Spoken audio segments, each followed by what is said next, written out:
Allô Europe 1. Oui, bonjour. 10h midi. Allô Elena. Elena Morna. L'actu santé du jour, c'est avec Isabelle Quenin. Bonjour Isabelle. Bonjour Elena, bonjour à tous. Alors, justement, cette info, je l'adore. Faire l'amour, c'est bon pour le cœur.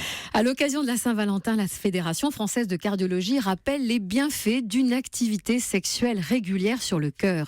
Elle souligne les effets relaxants, antidépresseurs, antidouleurs. Faire l'amour, c'est faire du sport, donc c'est tout bénéfice. Un rapport sexuel représente un effort physique comparable à l'énergie dépensée pour monter 2 étages à pied à bonne allure.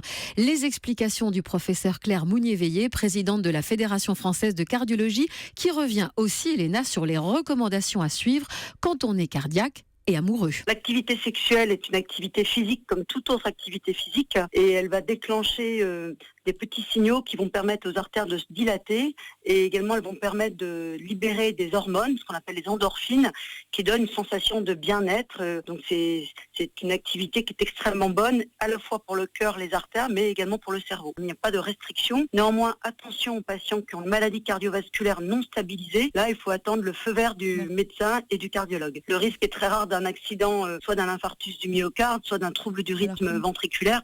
Et ce risque est vraiment extrêmement minime. C'est les recommandations que nous faisons à nos patients cardiaques. Pas de contre-indication donc, et si vous avez le moindre doute, n'hésitez pas, parlez-en avec votre médecin traitant. Marcel Ichou, on en parle ensemble ? Je veux bien, parce que c'est pas toujours bon, vous savez. Vous connaissez l'histoire de Félix Faure, Non ? qui est mort à l'Élysée en se faisant faire une mais oui, fellation. c'est vous vous rappelez ? vrai. On a appelé d'ailleurs Oui, sa c'est dame vrai. la pompe funèbre. Oh là Donc là. c'est pas toujours anodin quand même.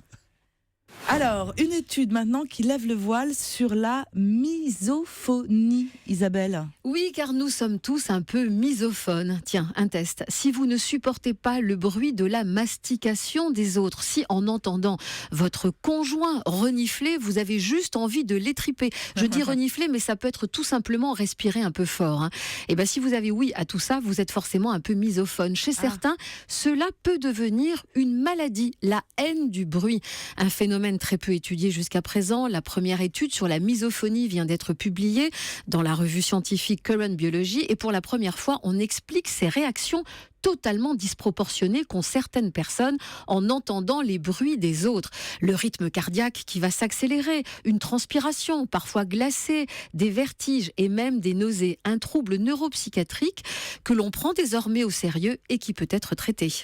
Alors, le chiffre du jour, c'est 500, Isabelle. Comme 500 kilos, le poids de la femme Non. la plus lourde du monde, Non. qui vient d'arriver en Inde pour être opérée. Eman est égyptienne, elle a 36 ans et souffre d'éléphantiasis. Elle n'a pas quitté sa chambre depuis 25 ans. En écoutant son histoire, un chirurgien de Bombay a réagi immédiatement et lui a proposé de l'opérer gratuitement. Eman est arrivée en Inde à bord d'un Airbus spécialement aménagé pour elle.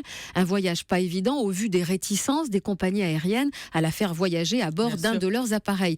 Tout s'est très bien déroulé. Eman est arrivée avant-hier et attend maintenant la date de son opération. Et on va suivre pour voir si Eman va mieux.